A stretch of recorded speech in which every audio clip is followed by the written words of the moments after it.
you said? Fire away. This is your second straight year with back-to-back true non-conference road games. Happy accident by design? Do you like that? Did you plan it that way? A little bit of both. To get your schedule exactly how you want it is almost impossible, but we want to play a number of games in those neutral games early and then be prepared, get our young guys, get experience under their belt to go on the road because we have to be prepared to go on the road, especially in an A-10 conference. So it's sort of good timing. I think we have two really good road games here this week, but we're hopefully ready for it, and it's what we need. I was curious, what's kind of your road routine, between travel and then day of to make sure the guys are sort of as comfortable as possible, maybe as close as what they have here when they're on the road? Yeah, pretty much. 95% of the time we practice here, then right after practice, fly out, get there, get settled, we usually eat dinner and have a meeting, and then we usually go to the arena that night just to shoot for a half hour, pretty unscripted. And then then we'll have a snack at night, or maybe a meeting, depending on what we need to cover. And then the next day we have a shoot around. We try to make it 4 or 5 hours before game, 5 or 6 hours before game time. We eat 4 hours before game time, and then we get to the game and try to get a road win. So very businesslike. Is that something that's kind of honed over time? You figure out what works best for this group of guys, or is that something you just throughout your career, you want to do these certain things when you're on the road? There's certain things we want to make sure timing-wise. We want to keep our guys, on the road. There's study hall. Now with exam, we only everybody will be done, so that's different. So we want guys to get off their feet. We want meetings to be sharp and clean. We want to make sure we're not too far away from the arena, so we're not on the bus long, so we can get there and play. Get there to shoot around, get there to play. Depending on where our time, if there's something for us to do, or most of our meals are in the hotel, but sometimes we'll go to a restaurant the night before, depending with the schedule and time. And as soon as the game's over, we get up out of there and get back. Is there any extra talk? I know you had the neutral court games, road games, in Florida, but for these true road games, talking to guys like Bones and some of the other freshmen who are going to play about what to expect, particularly like a place like Wichita State, those environments. Is there any extra talk? Well, Charleston as well. Two hostile environments, two tough places to play. If we could find ways to win those games, they're great wins, great road wins. I always say this, and I'll say it again in practice before we start, to be a legitimate team, or a really good team, a team that people don't want to play you late in the year, you got to be able to go on the road and beat good teams on their court. That's hard to do. We did it last year in our league, and we want to take pride on going on the road and trying to beat people without a doubt. And quality opponents make it even more gratifying when you do it. So we have two quality opponents this week, and we got to be ready to go. What's Charleston do, Coach, that kind of jumps off the film at you? They were just here playing Richmond, obviously, and gave them a little bit of a game there. But what do they do that kind of jumps off to you? Well, they have a dynamic player in Riller. He could score at all three levels. He's averaging 21 points a game last year. I think he averaged like 24 for the year. He really hurt us last year. He had 30 against us. So it starts with him and the way they play around him. But they have multiple guys that can make threes, make plays. They have big guys that can step out and shoot it. They're very athletic. They can really guard you and make it hard for you to score. So when you go on the road, you got to find ways to score. And they make it a lot harder for you because of their length and their athleticism. So they're a very good team. They'll do very, very well in their league. And they play better and shoot better at home. So we got to be ready to go. And I know you're focused on that game at hand, but if I can ask a question about going to Wichita, what do you remember about that atmosphere for that Bracket Busters game that you guys had? The two things I remember the most, Joey Rodriguez making those free throws was unbelievable, and how loud it was when he was shooting those free throws. We couldn't even talk. You couldn't hear me like this I was sitting next to Will, and we were trying to say something to each other and couldn't even hear it. That's how loud it was. It was the loudest arena that I was ever in my life. Was it louder than? It was louder. Briante's dunk against Butler. It was louder. Wow. Texas. Oh, yeah, absolutely. Honestly, not even close. Wow. It was crazy. And for Joey to make those 2 free throws, that was big time. How do you, we won't get a chance to talk to you before the holiday, so how will you handle the holiday with the kids so they get time to go home? Yeah, they Maybe- will. They'll go home. We'll get back here after the Wichita State game. They'll go home the next morning, and they'll be back to 26, and we'll prepare for Loyola after that. So they do get a number of days at home, which I think is great. Good timing. Got a lot of games under our belt, and get ready for one game before New Year's, and then A10 play. So the key is to you go home with momentum. You can bring it back with you. So we want to play 2 great road games here this week and take momentum into Christmas, have a great Christmas, and be ready to go after that. We've seen the ACC kind of expand its league schedule and play earlier games. I guess some other conferences have done that too. Are you satisfied with what the A10 does now with all of its conference play after the new year, or would you like to see some of that expansion, like maybe a game earlier in the schedule? No, I like it how it is because we want to play, we want to be creative with our scheduling out of conference to be able to play games like these 2 games this week, and playing tournaments like in Florida, and have a home and home with a team like LSU or so forth. I think that's a part of our identity, and to add league games in the A10 before Christmas, I think that would take away the opportunity of our league getting quality non-conference wins, which is what a lot of teams in our league have done. Would it be also a lot harder to schedule a non-conference game when everybody else is in the middle of conference play? Exactly. It'd be really hard, real difficult. With Riller, what do you take away from last year's game? You mentioned how he scored 30, player who's adept around the rim. What do you take away from last year's game and maybe do better defensively against him this year? Well, we just can't let him catch it easily, and we at times just gave him, almost respected him too much, where we were cautious. We got to be aggressive with him. Take away free catches, take away catching in space, shrinking the court when he has it. When he's a very, very good passer as well, but we got to make sure he's just doesn't get in a rhythm on every touch, and that's what we let him get. We let him go off.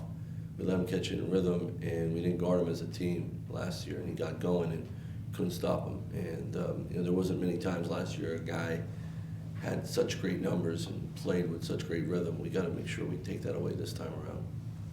Marcus's quick fouls last night, an anomaly or something that he needs? Yeah, we don't want. I thought his defense last night was super, without a doubt. I think that had a lot to do with the start of our game on the defensive end. He took their point guard completely out of the game, frustrated him. They started their offense really late in the shot clock. They started their offense further away from where they wanted, and he had everything to do with that on the ball pressure. We just, the second one was sort of cheesy. I said because he reached under the basket.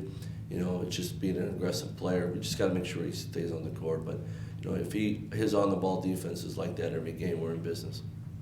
Off the court, in practice and things like that, have you kind of maybe seen him handle, going at his work as he's kind of had a little bit of a slump these last few games? Marcus. Yeah, I mean that's the thing. If you play long enough, you go through shooting slumps or your numbers aren't as good, and if you really believe in yourself, you stick to who you are, and you don't shy away from that. And he's doing that. And the biggest thing is just competing. His greatest strength is his competitive edge, and don't lose that. Keep that up, and it will come around. And good players don't stay down for a long time. But he had 3 assists, no turnovers, and completely took a really good point guard who last time he was here, Dixon was here with Middle Tennessee State. He had 12 and 5. And he sure didn't have that last night. Marcus completely took him out of the game. So, you could impact winning in so many different ways in the stat sheet. He did that last night. With Malik Hurt, how do you, anticipate continue to kind of spread the minutes? I guess Dariante played a little bit more. I think he played tied a season high yesterday. And, yeah. Keyshawn played season high minutes. I guess those two will get a little bit more of the load with Malik out, or? Yeah, without a doubt, I think. And IV got in foul trouble. He would have played a little bit more. But also, we can get Marcus, Evans, and Bones in there together, and they could play. Marcus could play off the ball, or Bones could play off the ball. We've worked on that, so that's a combination we can definitely go with. And the way Bones shoots the ball, we're good. We're good. It's got to make sure as a young guy, we haven't matched up with the right people on the other end. You saw Trey Clark. Trey Clark's going to play more minutes here with Marcus out, and that could put one of those guys off the ball as well. So we got a good combination there. We still have an army. A couple guys will play more. I don't think they mind either. They want more minutes. Through the first 10 games, how would you just evaluate how Bones has played so far this year? Like a freshman, up and down. Some really good highlights. Some great, some steady play. Improving on the defensive end all the time. Just got, as I always say, freshman point guards, it's the hardest adjustment because the speed of the game, the strength of the game becomes a little more complex because you just do more than you did in high school, and you're learning all that, and then the coach is demanding you to be at a high level. So it's hard, but I think he's handled it well. He's not afraid to be critical of himself. He doesn't make excuses. He's critical of himself. The one thing I love about him, though, is he's not afraid to make a play. He's very competitive. I thought yesterday he did some good things. He didn't shoot it well. He missed a couple easy ones. But yesterday was a game where he saw, man, I got to get stronger. When I drive in there, I got to take a hit and finish. So he's learning all the time, but he has such a great attitude, and he's helped us a bunch already, and he's going to continue to help us. So after 10 came, everybody sees he has a chance to be a really special player at VCU. I want to ask, I don't know how much you know specifics about Malik, but do you know what, I guess, the bone is called? He broken his wrist? Or I don't know that stuff. It's It's on the inside, okay. and it's just it's a fracture, but it wasn't completely through, so it didn't need any surgery or any screws. Mm-hmm. So which is usually when you fall on your wrist in basketball, that turns into a complete fracture. You have to get screws, and now you're out for a long time. Lose your mobility. So it's a fracture, non-displaced fracture. I think is that a pretty good term for it. But he'll be out for a few weeks. Hopefully not a long time. But just thinks if it was probably his left hand, he'd probably give it a shot and play. And what's the guy's name at UVA? Clark. I think he had that something of the same. Maybe he might have got surgery though, but it was on his left hand. I think if it was the other way around, he might be able to get back really quick or already be back. So hopefully, he's been working out. He's on his, if you saw him yesterday on the bench, he was locked into his teammates and all that. So he's handling the right way. I want to ask you, I interviewed Isaac about defense last week, and he talked about, I guess during halftime, you guys will put up some of those analytical stats for the guys to see kind of where they're at. How do you whose maybe responsibility is it to track that? Do you have like your GAs kind of keep track of that during the game? Or? Yeah, we have two GAs that do defense with Coach Brunt, and they relay that information, from paint touches to deflections to, DER, defensive efficiency rate, that's the big one. Points per possession, that's another one. So it all, we want our guys to know that, and they take pride in that. And keep the ball out of the paint.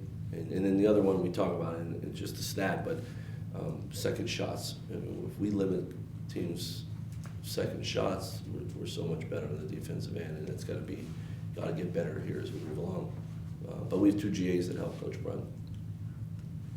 One thing you talked about yesterday too was finishing at the rim stronger. How much, I guess, what does the work look like in practice? Is that you have the guys get hit with pads and stuff going up to the rim, or we even put Coach Scott around the rim too, and he comes down and hacks them and all that stuff. Yeah, we've had some games where we've done a good job attacking the pad, as we call it, and finishing through contact. We didn't do a very good job of it last night. I thought as I call it, you got to go either eat the rim or you get pushed to fall off the cliff. We fell off the cliff too much, and you could tell by the way we fell down and landed in the crowd. If you're eating the rim, you usually land in front of the standard. It's a big difference. We had too many guys off to the side of the standard, thinking they got fouled, and that's not us. Who cares if you get fouled? Play through the contact, get the basket. And we work on it every day. We have a drill we call Nova Series.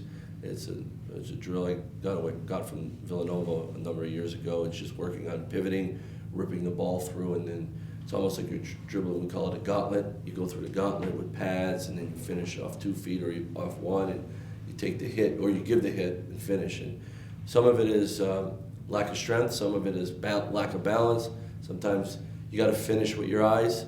I mean, it becomes that detailed. Sometimes you get hit, you dip your head, and now you see the rim last. It's too late.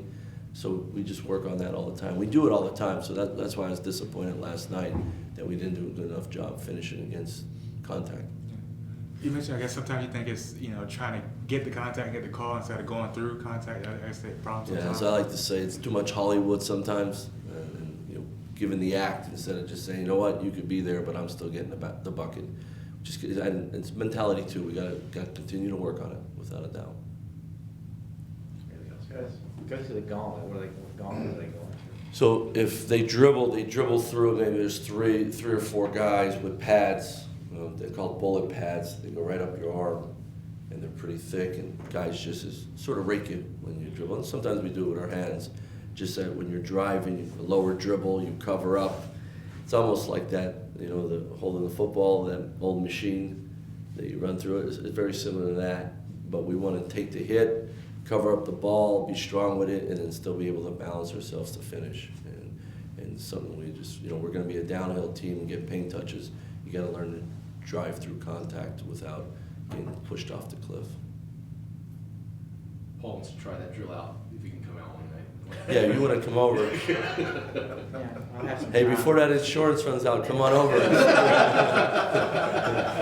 have some time on my hands. Right? You're welcome anytime. Anytime. We got to sign the waiver first. You guys good? Thanks, Coach. Thank you, guys.